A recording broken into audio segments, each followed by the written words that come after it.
মদিনার সবচাইতে গরীব সাহাবী বেলাল রাদিয়াল্লাহু তাআলা আনহু লজ্জাস্থান ঢাকার জন্য শুধু একটা জামা ছিল, গায়ে দেওয়ার মতো কোনো জামা নাই। এই সাহাবীর মতো গরীব কোনো সাহাবী মদিনার জমিনে নাই।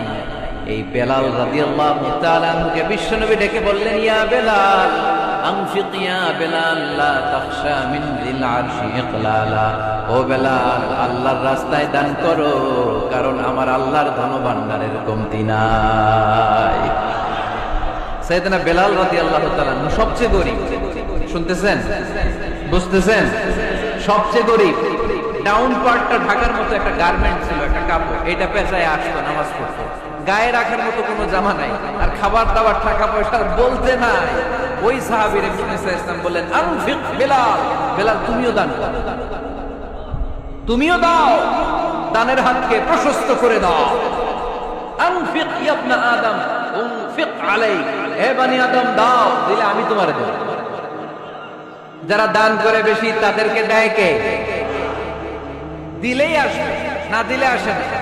আপনি দেন, দেখবেন আসতে শুরু করছে। এটাই সিস্টেম। দিলে কমে না, না দিলে কমে। সুবহানাল্লাহ পড়ে।